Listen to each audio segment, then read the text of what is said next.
मीराबाई जी का जन्म स्थान और पीहर का स्थान नागौर जिले में मेड़ता सिटी है, जहाँ पर भगवान का एक मंदिर है और वहाँ जो मूर्ति है उस मूर्ति को मीरा जी ने दूध पिलाया था। ऐसा उनकी बचपन की घटना है। जैसे वो संतों ने जबरदस्ती जिद करके भगवान को कुछ खिलाया पिलाया, ऐसे ही मीरा जी ने भी जिद करके वहाँ कुछ भगवान को दूध पिलाया था उस मूर्ति को, या उस मूर्ति से भगवान ने प्रकट होकर दूध पिया या उस मूर्ति ने पिया।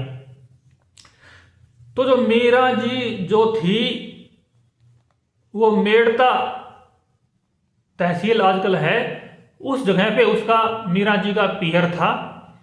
मीरा जी पहले बचपन में और जब तक शादी नहीं हुई तब तक वही जगह रही थी। लेकिन उनके ताऊ जी का एक लड़का था, ताऊ जी का बेटा भाई था राव जयमल सिंह राठौड़। तो जयमल सिंह जी जो थे पहले उनकी भक्ति भावना में रुचि नहीं थी। एक बार संयोग से वो कहीं बाहर घूमने गए थे, राजघराना था उनका, राठौड़ राजपूत थे। तो एक बार कहीं वो बाहर घूमने गए थे तो उनको घूमने फिरने के दौरान एक संत मिल गए। मेड़ता की ही बात है, नागौर जिले में मेड़ता है। जो वो संत मिले तो उन संत जी ने उनसे कहा कि मेरे को दूध पीने का मन है, मेरे को दूध ला दो। उस समय जयमल सिंह राठौड़ जी को आध्यात्म में रुचि जागी नहीं थी। तो उन्होंने कहा, बाबा लोग तो चमत्कारी होते हैं, ये सामने सांड खड़ा है, इसको बोलो ये आपको दूध पिला देगा। उन्होंने संत जी के ऊपर व्यंग किया। तो वो संत पहुंचवान थे, उन्होंने कहा बेटा दूध तो ये सांड दे देगा लेकिन निकालना तेरे को पड़ेगा। तो जयमल सिंह जी ने कहा, महाराज क्या तुम भी मजाक करते हो, कभी सांड भी दूध देते हैं। तब बाबा जी ने कहा, उन संत जी ने कहा, तुम जाओ और इस सांड के पास, और तुम्हें जो ये सांड दिखाई दे रहा है इसके थन दिखाई देंगे और थन से दूध निकल जाएगा। तो पहले तो जयमल जी ने सोचा कि ये तो मजाक है, कैसी बाबा जी मेरे साथ मजाक कर रहा है। फिर उन्होंने देखा चलो देखते हैं, क्या पता आज चमत्कार देखने को ही मिल जाए। फिर वो बाबा जी का कमंडल लेके गए तो सांड की जगह उनको गाय की तरह थन दिखाई दिए और उन्होंने थन को झाड़ के दूध निकाल लिया। दूध भी आसानी से निकल गया और उन्होंने संत जी को दूध दिया, संत जी ने दूध पिया। तब उनको मन में बड़ा पश्चाताप हुआ कि मैंने संत जी को अपमान की भाषा में कहा और ये संत तो पहुंचवान है, सचमुच चमत्कार होते हैं।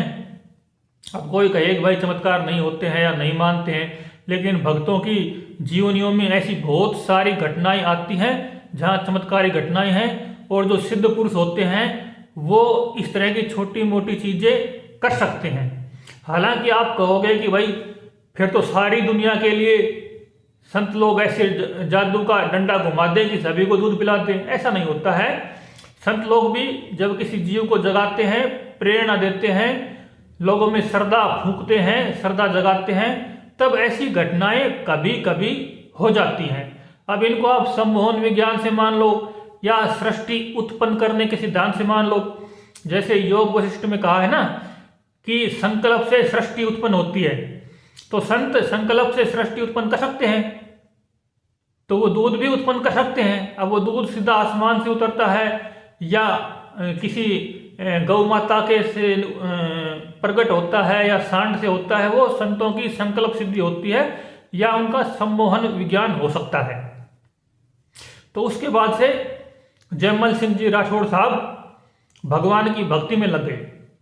और भगवान की भक्ति में क्या लगे, वो उस समय मेड़ता राज्य के राजा बन गए थे।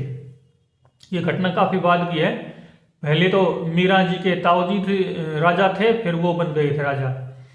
जब वो राजा बने तो उन्होंने एक नियम बना रखा था उस घटना के साथ ही कि वो सुबह के 10 घड़ी का टाइम, लगभग 4 घंटे का टाइम, 4 घंटे का टाइम वो सिर्फ और सिर्फ भगवान के ध्यान और जप में ही बिताएंगे। इसके अलावा सुबह 4 घंटे वो कुछ भी नहीं करेंगे। राजकाज का टाइम होगा तब राजकाज में जाएंगे, लेकिन उन 4 घंटों के दौरान उनको कोई भी नहीं छेड़ेगा, कोई भी नहीं उठाएगा। चाहे कुछ भी हो जाओ, चाहे कोई भी संकट आ जाओ, कुछ भी इमरजेंसी आ जाओ, उन 4 घंटे में उनको छेड़ने की इजाज़त नहीं थी। उन्होंने साफ रूप से सबको कह रखा था, आसपास के नौकर चाकर को, घर परिवार के लोगों को, जो भी उनसे जुड़े हुए थे, कि इन 4 घंटे में मेरे को कोई भी विक्षेप नहीं करेगा, कोई भी डिस्टर्ब नहीं करेगा। अगर किसी ने ऐसी हिमाकत की तो मेरी तलवार है और उसकी गर्दन है। फिर क्या था, ये चर्चा पूरे नगर में फैल गई। अब जयमल सिंह राठौड़ साहब हैं, वो 4 घंटे के लिए स्थायी रूप से भगवान के भजन में लीन हो जाते हैं, और उस दौरान उनके पास कोई जा नहीं सकता। कोई जाएगा तो वो मरने का खतरा लेके ही जाएगा, मौत हाथ में लेके ही जाएगा। ऐसा विचार फैल गया। तो उन्हीं के रिश्तेदारी में कोई भाई थे या कुछ भी रिश्तेदार थे, नाता रिश्ता था उनका, वो मंडोर के राजा थे। उस समय रजवाड़ों की लड़ाइयाँ बहुत होती थी। छोटे छोटे रजवाड़े आपस में लड़ते थे, एक दूसरे की रियासत पर कब्जा करना चाहते थे। तो जो मंडोर के राजा को पता चली ये बात कि जयमल जी जो हैं वो 4 घंटे के लिए भगवान के भजन में लीन हो जाते हैं और उस समय वो किसी की भी नहीं सुनते हैं, तो उन्होंने सोचा कि उसी समय उनके किले पर आक्रमण किया जाए और वो जगह, वो किला और उनका पूरा राज्य अपने राज्य में मिला लिया जाए। उस समय जोधपुर की जगह मंडोर का राज्य चला करता था। बाद में फिर जोधपुर बन गया, जोधपुर का किला बन गया, मंडोर थोड़ी अलग दूरी पे था। तो फिर क्या हुआ कि जो मंडोर वाले राजा थे, जोधपुर वाले मान लो उनको, उन्होंने एक दिन ठीक उसी समय उनके राज्य पर आक्रमण कर दिया और उनके किले को चारों तरफ से घेर लिया। मेड़ता के जो राजमहल था, किला था, उसको चारों तरफ से घेर लिया। जब वहां सेना आती दिखाई दी, सेना आज आती हुई मालूम पड़ी सेवकों को, सैनिकों को, गुप्तचरों को, तो उस समय जयमल जी, सुबह का टाइम था, उन्होंने भी मौका देखा था। अगर राजा ही हुक्म नहीं देगा तो सेना क्या करेगी, सेना खुद ही द्वंद्व में फंस जाएगी और द्वंद्व में फंसी हुई सेना हमारी सेना से मुकाबला नहीं कर पाएगी। तो जब उन्होंने किले को चारों तरफ से घेर लिया, तब मंत्रियों ने, सेनापतियों ने आपातकालीन बैठक बुलाई और कहा कि अब क्या करें, राजा साहब तो हुक्म देंगे नहीं, क्या किया जा सकता है। फिर उन्होंने, उनकी माँ भी उस बैठक में थी, तो सबने समझाया कि और कोई तो जा नहीं सकता, माँ को ही भेजो, माता जी को ही उनके पास भेजो, क्योंकि और के ऊपर तो वो तलवार उठा सकते हैं, तो मरने के लिए कौन जाएगा। और वो मार ही देंगे तो संदेश तो लेंगे नहीं, आगे बात क्या है पूछेंगे भी नहीं, वो सीधा मारने की बात करेंगे, तलवार उठाएंगे, मार देंगे। तो माँ को भेजा गया, माँ ने भी हाँ कर ली। अब माँ के ऊपर तो हाथ उठ नहीं सकता किसी का। तो उनकी माँ ने कहा कि बेटा, मंडोर के राजा ने अपने किले को, महल को घेर लिया है और वो इस पर कब्जा कर लेगा। अगर वो कब्जा कर लेगा तो हमको उसकी दास्ता स्वीकार करनी पड़ेगी, उसकी गुलामी स्वीकार करनी पड़ेगी, उसके अधीन होकर रहना पड़ेगा। अपना तो राजपाट सब कुछ लुट जाएगा, खत्म हो जाएगा। तब उन्होंने देखा कि माँ बोल रही है, वो ध्यान में थे, तो माँ को जवाब देना जरूरी था। तो उन्होंने बस इतना ही कहा, ध्यान में से थोड़ी सी आवाज़ निकाली, अगर हरि जो करेंगे वो अच्छा होगा, हरि करे सो खरी करे, भगवान जो करेंगे वो अच्छा ही होगा। बस फिर वो वापस ध्यान में बैठ गए, ध्यान में लीन हो गए। ध्यान में तो बैठे हुए थे ही। तो उनकी माँ ने भी समझा कि ये खड़ा होने वाला नहीं है, ये राठौड़ साहब खड़े नहीं होंगे, ये अपने मन के साथ, मन के युद्ध करने में लीन है, भगवान की भक्ति में मन को लगा रहे हैं, उसी में लीन है। तो उन्होंने आकर वापिस सेनापतियों को बताया। इधर जब जयमल जी ने पूरी निष्ठा से कह दिया कि जो हरि करेंगे वही करेंगे, तो ये बात हरि भगवान के पास पहुंच गई। भगवान ने देखा कि चलो अब ये बंदा तो बैठ गया है, ये कुछ नहीं करने वाला, अब जिम्मेदारी आपकी है। वो एक कहानी है ना कि एक संत बैठे हुए थे कहीं पे, नदी किनारे बैठ के ध्यान कर रहे थे। इतने में ही एक धोबी आया। धोबी आया तो उसने कहा, उसने देखा कि मेरे जो घाट है जहां मैं कपड़े धोता हूं, यहाँ कोई संत जी ध्यान कर रहे हैं, तो उनको कोई संत वंत में विश्वास नहीं था। उन्होंने सोचा कि इसको हटाओ तभी हम कपड़े धोएंगे। तो जैसे ही उसने हटाने के लिए सोचा, उधर से भगवान दौड़ पड़े। अब ये इसको हटाएगा तो इसका ध्यान भंग हो जाएगा, ये मेरे ध्यान में बैठा हुआ है। तो भगवान ने सोचा कि मैं दौड़ के इस धोबी को रोकूं। तो उन्होंने क्या किया, भगवान ने दौड़ लगाई, लेकिन इतने में ही उन्होंने, जैसे धोबी ने कुछ गलत शब्द बोले उनको, संत जी को, अब तुम यहाँ क्यों बैठ गए हो, खड़े नहीं होते। इतने में उनका, संत जी का ध्यान भंग हो गया, और ध्यान भंग हुआ तो उनको धोबी के शब्द लग गए, जो कठोर शब्द थे वो उनको लग गए। तो उन्होंने भी उनको कठोर शब्द बोले, कठोर शब्द बोले, या उनके साथ कुछ धक्का मुक्की हुई, जो भी हुआ जैसे भी। तो इतने में ही भगवान जैसे दौड़े थे और वापस लौट गए। जब भगवान वापस लौटे तो लक्ष्मी जी ने पूछा कि भगवान आप एकदम से दौड़े, फिर वापस क्यों लौट गए। तो भगवान ने कहा, धोबी को धोबी मिल गया। मैंने सोचा कि वो मेरे को समर्पित होकर भजन कर रहा है, ध्यान कर रहा है, तो मैं उसकी रक्षा करूं, सुरक्षा करूं, उस धोबी को समझाऊं, बीच में रोकूं, उसको ध्यान करने से डिस्टर्ब नहीं होने दूं। लेकिन मैं बीच बचाव करता, तब तक उसके खुद के मन में ही करंट लग गया, वो संसार का गुलाम हो गया, संसार की प्रकृति में फंस गया, तो मेरी जरूरत बची नहीं। जब इंसान में अहंकार आता है तो वो भगवान की जगह अपने आप को सुरक्षा में रखने की कोशिश करता है, अपनी सुरक्षा आप करने की कोशिश करता है। अब यहाँ कथा ये है ना कि भगवान के भरोसे होना और खुद की सुरक्षा करना। खुद की सुरक्षा इंसान को करनी चाहिए, यहाँ ठीक है, लेकिन जब कोई संत भाव में होता है और कोई विशेष खतरा नहीं होता है, वहाँ जिम्मेदारी भगवान पर ही सौंप देनी चाहिए। इस कहानी का ये सार है। तो जैसे ही जयमल सिंह जी ने सोचा कि अब जिम्मेदारी भगवान की है, और भगवान को पता लगा कि अब जिम्मेदारी मेरे ऊपर हो गई है, तो भगवान जयमल जी का रूप धारण करके खुद प्रकट हुए, और प्रकट हुए, और किला उस समय अंदर से बंद था, सारे सैनिक अंदर बंद थे, बाहर की सेना कहीं बाहर होगी तो उन तक सारी जानकारी जवाब पहुंच नहीं पाएगा, तो वो भी वहां नहीं आ सकते थे। तो वहां जयमल जी का रूप धारण करके भगवान खुद प्रकट हुए, और जयमल जी का घोड़ा लेके उस महल की छत पर ले जाकर, जहां उनका महल था उनकी छत पर ले जाकर घोड़े को बाहर कुदा दिया। जब घोड़े को बाहर कुदाया और अकेले ही युद्ध में उतर गए, उनके जो बाहर सैनिक थे वहां वो भगवान खुद ही जयमल जी का रूप धारण कर किया था, वो उतर गए। उतर गए तो वहां उन्होंने युद्ध ऐसा किया कि मारा किसी को नहीं, और घायल सबको कर दिया, और सबको मूर्छित कर दिया।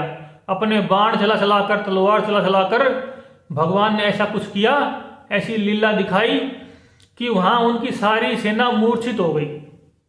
जब सेना मूर्छित हो गई तो भगवान वापिस अपनी जगह पर आ गए, जैसे गए थे अपने जादुई तरीके से अपनी जगह आ गए।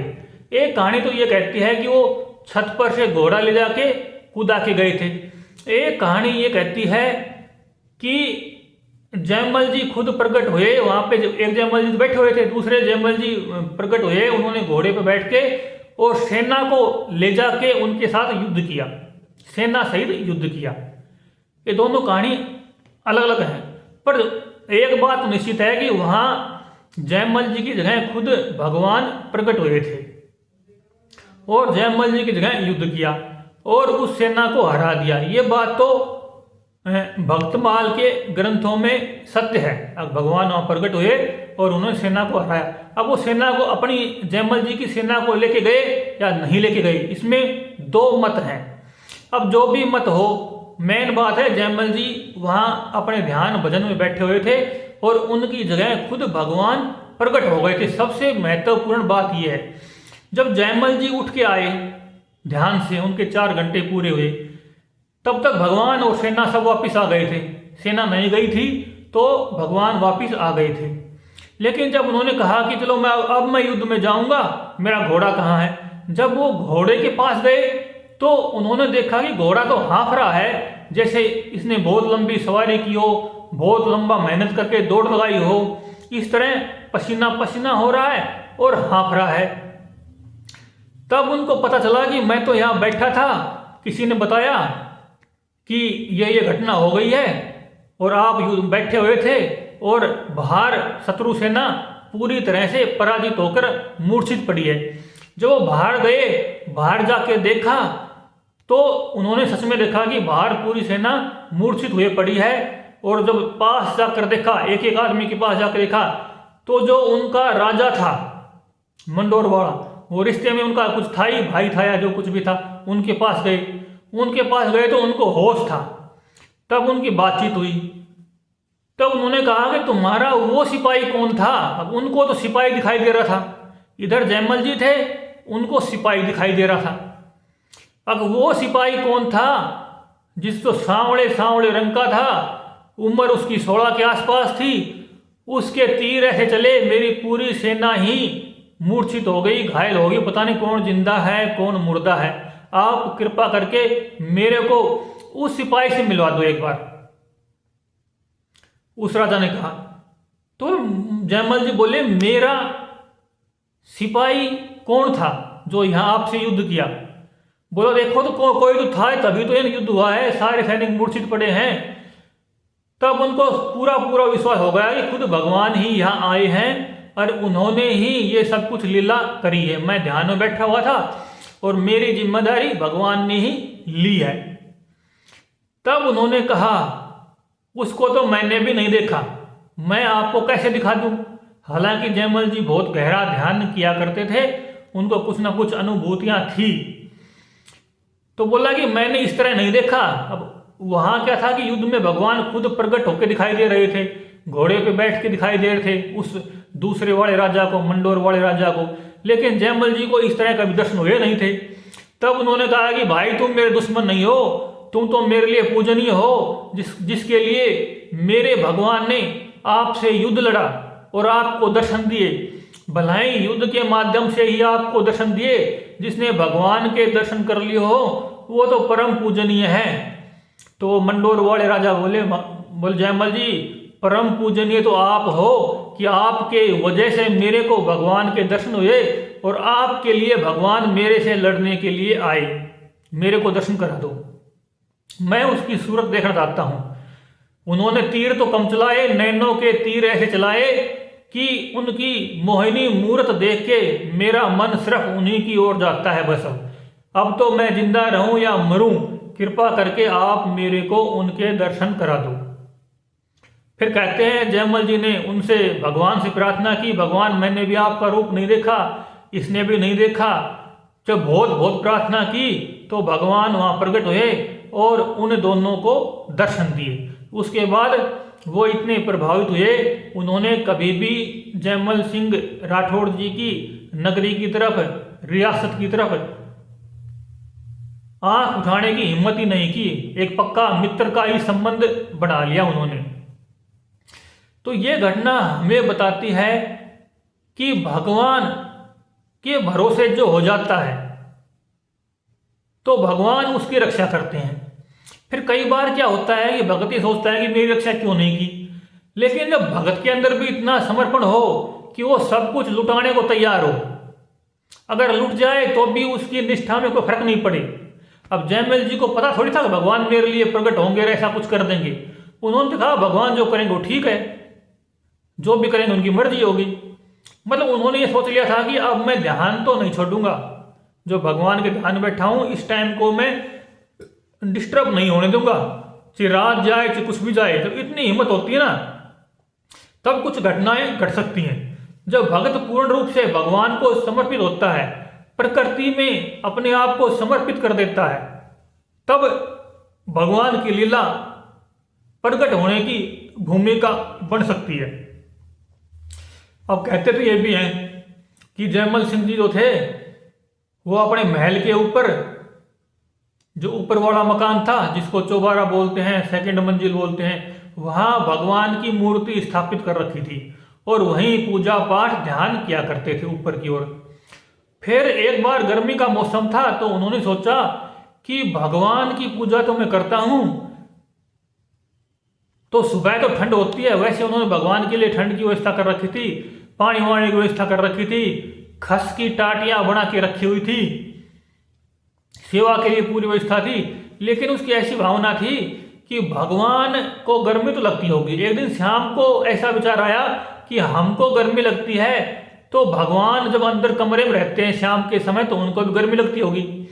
तो उन्होंने क्या किया, उस ऊपर वाली मकान के ऊपर की जो छत थी, सबसे ऊपर की छत थी, उसके ऊपर उन्होंने एक खस की टाटियों की झोंपड़ी बनवा दी और वहां भगवान का आसन लगवा दिया, लेटने का, सोने का। और शाम को वो उनको वहीं पर, मूर्ति को वहीं पर, भगवान की जो प्रतिमा थी उनको वहीं पर विराजित करवा दिया करते थे। शाम को खुद ही किया करते थे, वहां कोई दूसरा जा नहीं सकता था, वो उनका नियम था, वो उनका पर्सनल साधना रूम था। तो एक दिन उनकी जो रानी जी थी, पत्नी थी, उनको शक हुआ कि पहले तो ये सुबह सुबह 4 घंटा फुल टाइम भजन ध्यान में लगाया करते थे, अब ये शाम को भी कुछ करने लग गए हैं। तो उन्होंने देखा कि इन्होंने एक सीढ़ी लगा रखी है और ऊपर भी कुछ हो रहा है, क्या हो रहा है। तो एक दिन उनकी रानी जी ने ऊपर शाम के समय, थोड़ी रात सी हो गई थी, उसके बाद जब सब लोग सो गए थे, वो ध्यान में बैठे हुए थे, तब उन्होंने चुपके से जाके देखा और ऊपर जाके देखा तो इधर जयमल सिंह राठौड़ जी जो थे वो अपने मन में भगवान की पूजा कर रहे थे, मानस पूजा कर रहे थे कि भगवान छत के ऊपर ऐसे लेटे हुए हैं, ऐसी ऐसी सीता जी, राम जी या राधा जी, कृष्ण जी आपस में इस तरह बात कर रहे हैं, लेटे लेटे। तो जैसे ही वो रानी जी ऊपर गई, इधर जयमल सिंह जी मानस पूजा में लगे हुए थे। और जब वो ऊपर गई उन्होंने देखा ऊपर क्या है, तो उन्होंने देखा कि जो खस की टाटियां हैं उनके अंदर एक युगल सरकार जोड़े सहित लेटा हुआ है और वो बहुत दिव्य स्वरूप है, उसकी सुंदरता का वर्णन किया नहीं जा सकता। और वो चुपचाप बस एक बार देखकर चुपचाप नीचे आ गई। नीचे आई तब तक जयमल जी का ध्यान भंग हो गया और उन्होंने कहा तू इसलिए यहाँ किस लिए आई है। तो उन्होंने कहा मैं ऊपर गई थी, आप ऊपर क्या करते हो, ऊपर क्या झोपड़ी सी बना रखी है आपने। तो वहां तो कोई 2 दिव्य स्वरूप लेटे हुए हैं, उनकी सुंदरता अतुलनीय है। तब उन्होंने, जयमल सिंह राठौड़ जी समझ गए कि ये ऊपर चली गई, तो उन्होंने उनको डांट लगाई। अब इसको दर्शन तो हो गए, फिर भी उन्होंने मनुष्य भावना के हिसाब से डांट लगाई, अब तुम ऊपर क्यों गई, जब सबको मना कर रखा है तो तू क्यों गई। तो उसके बाद उनकी रानी जी की भी और निष्ठा हो गई और वो भी पूर्णता से ध्यान भजन में लग गई।